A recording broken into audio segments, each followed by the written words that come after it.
कहते हैं अगर प्यार सच्चा हो तो लोग बिछड़ कर भी मिल जाते हैं। नित्या की शादी को लगभग 1 साल भी नहीं हुए थे और उसका तलाक हो गया। नित्या के घर वालों ने जबरदस्ती नित्या की शादी करवा दी थी। शादी के कुछ 3 महीने बाद ही उसके पति राकेश का व्यवहार बदल गया। वो नित्या से हमेशा झगड़ा ही करता रहता था।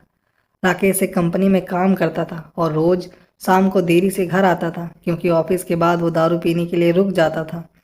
घर आकर वो नित्या से हर छोटी छोटी बात पर बहस करता था, उसे खरी खोटी सुनाता था।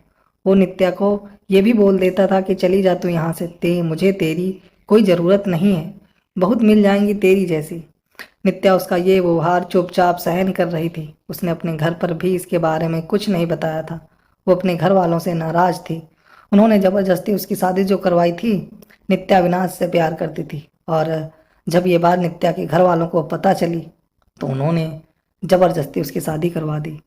अविनाश उस वक्त कुछ नहीं कर पाया क्योंकि नित्या के पापा ने अविनाश के खिलाफ पुलिस कंप्लेन कर दिया कि वो नित्या को परेशान करता है और इसी कारण वो कुछ दिनों के लिए जेल में था। ये सब के बारे में नित्या को नहीं पता था।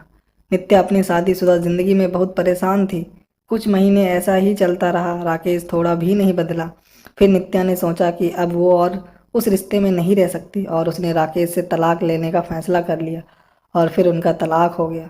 तलाक के बाद नित्या ने अपने मम्मी पापा को सब कुछ बता दिया और उन्होंने नित्या को बहुत डांटा कि क्या हो गया था ऐसा कि तलाक ले लिया, अब क्या करेगी, कहाँ जाएगी, कौन करेगा तुझसे शादी। ये सब सुनकर नित्या ने उनके साथ रहने से इनकार कर दिया। वो एक छोटी सी कंपनी में काम करने लगी और कंपनी द्वारा दिए गए घर में रहती थी। उसे कभी कभी अविनाश की बहुत याद आती थी, लेकिन उसने अविनाश से कभी संपर्क करने की कोशिश नहीं किया। वो सोचती थी कि अब उसे किसी पर बोझ नहीं बनना। वो अपने पैरों पर खड़ा होना चाहती थी। वो अपना पूरा समय अपने काम को देती थी। उसका काम इतना अच्छा था कि 4 महीनों में ही उसका प्रमोशन हो गया और वो अपने डिपार्टमेंट की हेड बन गई। प्रमोशन के 1 महीने बाद उसे उसकी कंपनी की तरफ से एक मीटिंग अटेंड करने के लिए विदेश जाना का अवसर मिला। नित्या अपने काम में बहुत तरक्की कर रही थी। अब उसके मम्मी पापा को भी नित्या पर बहुत फक्र महसूस रहा था। अब वो पछताते थे कि उन्होंने उसकी शादी गलत घर में कर दिया था। नित्या विदेश जाने की बात से बहुत खुश थी। 4 दिन बाद उसकी टिकट थी। उसे कुछ खरीदारी भी करनी थी। फिर वो अपने ऑफिस के पास एक मॉल में गई। उसे कपड़े और कुछ मेकअप का सामान लेना था। वो मॉल में घूम रही थी, कपड़े देख रही थी। तभी किसी ने पीछे से उसके कंधे पर हाथ रखा। वो पीछे मुड़ी देखने लगी और वो बिल्कुल अपने आंखों पर विश्वास नहीं कर पा रही थी। वो इंसान और कोई नहीं, अविनाश था। नित्या उसे देखती ही रह गई। उसे समझ नहीं आया कि वो अविनाश से क्या बात करे। अविनाश नित्या को देखकर बहुत खुश हुआ। दोनों की आंखों में आंसू के साथ खुशी भी थी। अविनाश ने पूछा, तुम यहाँ अपने पति के साथ हो क्या? नित्या उससे नजरें चुराते हुए बोली, नहीं। अविनाश ने पूछा, कैसी हो? नित्या उससे बात नहीं करना चाहती थी। वो नहीं चाहती थी कि अविनाश को पता चले कि उसका तलाक हो गया है और अब वो अकेले रहती है। अविनाश उससे पूछे जा रहा था, उसने कुछ नहीं बोला। नित्या वहाँ से जाने लगी। उसने अविनाश को बोला कि मुझे तुमसे कोई बात नहीं करनी, तुम चले जाओ। अविनाश उसके पीछे पीछे जाने लगा। उसने कहा, मेरी बात तो सुन लो एक बार। फिर भी नित्या नहीं रुकी। फिर अविनाश ने कहा, तुम्हें मेरी कसम है, बस एक बार रुक के मेरी बात तो सुन लो। फिर नित्या क्या करती? आखिर उसके दिल में अभी भी अविनाश के लिए प्यार था, तो रुक गई। फिर अविनाश ने कहा कि कहीं बैठकर बात करते हैं। फिर वो दोनों मॉल के एक रेस्टोरेंट में गए। अविनाश ने उससे पूछा, कैसी हो?